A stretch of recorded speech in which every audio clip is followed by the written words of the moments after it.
결국엔 이 죄의 대가로 밧세바가 이 사건으로 낳았던 자녀는 죽게 되고 이제 그걸로 끝나는 게 아니에요. 그죠. 예전에 그 영화 우리들의 일그러진 영웅들이라는 영화가 있었잖아요. 처음에 내가 우상으로 생각했던 사람의 치부가 드러나게 되면 이전에 내가 받았던 어떤 상처보다도 훨씬 더 큰 배신감과 함께 실망을 가지는 거기 때문에 사실 그의 권위가 땅에 떨어질 수밖에 없어요. 그걸 보면서 가장 상처를 받고 충격을 받은 사람이 누굴까? 아들.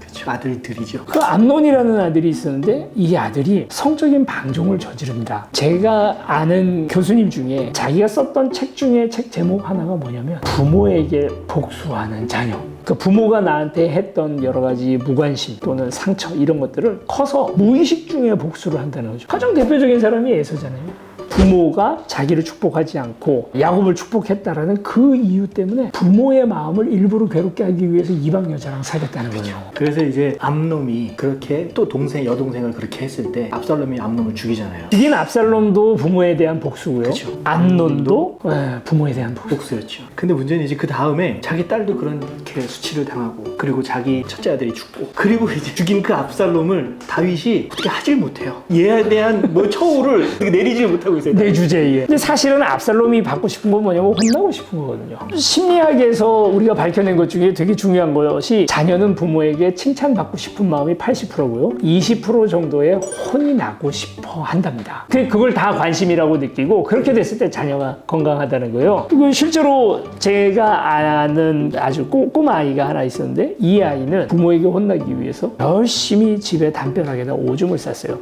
목사님? 아니야. 그러고 보니 걔 이름이 용주다.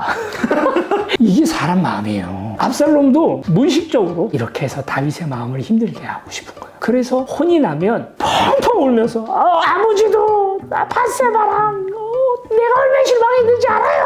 펑펑 울고 아버지한테 할 얘기 다 하고 끌어안고 화해를 하고 싶었겠죠. 암논도 마찬가지였을 거예요. 다말을 그렇게 하고 나서는 정말 다윗에게 있는 얘기 없는 얘기 싹 쏟아놓고 오해 풀고 아버지를 원망 충분히 하고 아버지 뭐 우는 모습 좀 보고 그렇게 하고 한따까리 하고 끝내고 싶은 마음들이 자녀에게는 있는 거예요. 왜냐하면 자기들의 영웅이거든요. 그 훌륭했던 영웅이 저렇게 무너지는 모습을 보면서는 용서가 안 되는 거죠. 근데 왜 그 상황에서 다윗은 아무 말도 못했을까요? 그리고 우리네 부모님들의 가장 큰 특징이 대화를 못해요. 자신의 수치를 드러내는 걸 굉장히 두려워한다는 거죠. 네. 어떨 때는 자녀에게 자신의 수치를 드러내면서 대화할 때 굉장히 자녀가 감동을 받거든요. 오히려. 네, 그렇죠. 그런 대화들로 압살롬과 다윗이 어떻게 보면 좀 화해를 하고, 야, 자기 아들을 죽였는데 형제를 죽인 아들을 용서할 수 있었을까? 뭐 용서는 못하더라도 그래도 어쨌든 뭔가 이런 그 가정 내의 문제들이 해결이 됐어야 되는데 다윗이 대화를 안 해요. 아무것도 안 해. 아무 말도 하지 않아요. 혼내지도 않아요. 그렇죠. 이게 제일 나쁜 거거든요. 그러니까 긍정적인 칭찬을 해주는 것도 좋고요. 아니면 혼을 내주는 것도 그 다음으로 좋은 거예요. 아니, 그렇지 않으면 뭔가 대화를 해야 되는데 제일 나쁜 게 최악의 수가 뭐냐면 아무 말도 안 하는 거죠. 아무 말도 안 하는 거죠. 그래서 압살롬이 외갓집으로 말하자면 망명을 갔는데 가서도 아버지가 아무 말이 없으니까 요압의 집에다가 불을 질러버려요. 밭에다. 암논도 아버지랑 대화하고 싶으니까 지 여동생을 성폭행해버리고 압살롬도 아버지랑 대화하고 싶으니까 지 형을 칼로 찔러 죽여버리고 또 아버지랑 대화하고 싶다고 요압의 밭에다 불을 질러요. 이게 무슨 대화가 이래?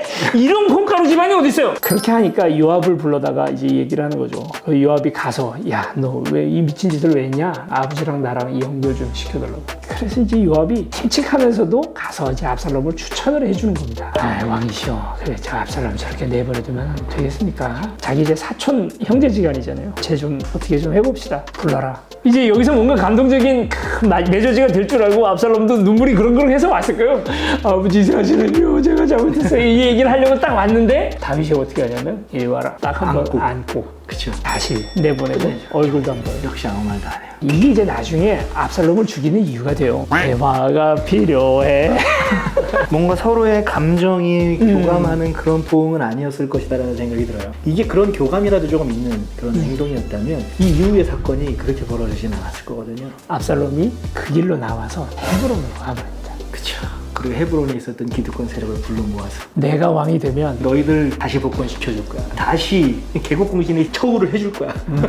기득권이 이게 참 사실 무서운 거거든요. 수천 년 동안 인류가 해결하지 못한 그때 목숨 걸었던 그 사람들에게 어느 정도의 처우를 해줄 것이냐. 그리고 그걸 잘못해버리면 또 계속 그 나라가 헛발질하게 되는 여러 가지 이유가 되기 때문에 결국 그들을 모아서 이제 압살롬이 반역을 저질러요.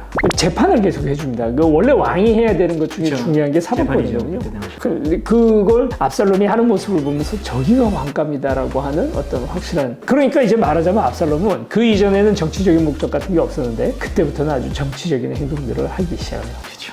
왕권 앞에서는 부자지간도 없어요, 사실. 자, 그래서 내전이 벌어집니다. 이스라엘이 쫙 치고 나갈 수 있는 중요한 길목에서 내부적인 승자들의 혼미가 벌어지게 되는 거예요. 그게 이제 왕자의 난이기도 하고 해결되지 못했던 헤브론에 대한 처우 이런 문제들이 이제 벌어지는데 그 압살롬 편에서 가장 모략을 잘 내는 사람이 그리고 어떻게 보면 다윗도 중용하던 사람이 아히도벨이라고 하는 아히도벨.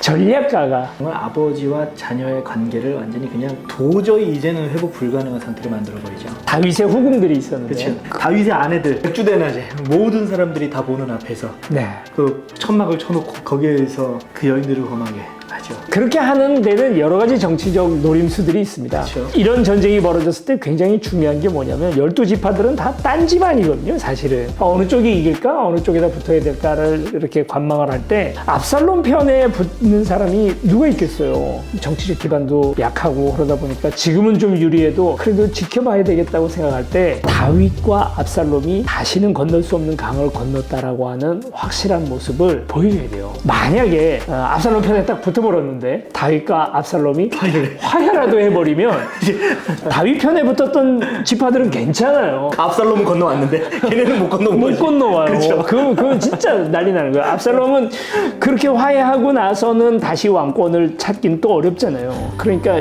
야 이거 큰일이거든요. 그때 아히도벨이 냈던 꾀가 뭐냐면 우린 갈라섰어라는 걸 확실한 것을 보여주는 거죠. 그러니까 이제 다른 지파들이 이제 와서 붙을 수 있는데 문제는 뭐냐면 거기까지는 다 들어줬어요. 근데 아히도벨이 마지막으로 낸 꾀는 뭐냐면 이 기동전으로 끝내야 됩니다.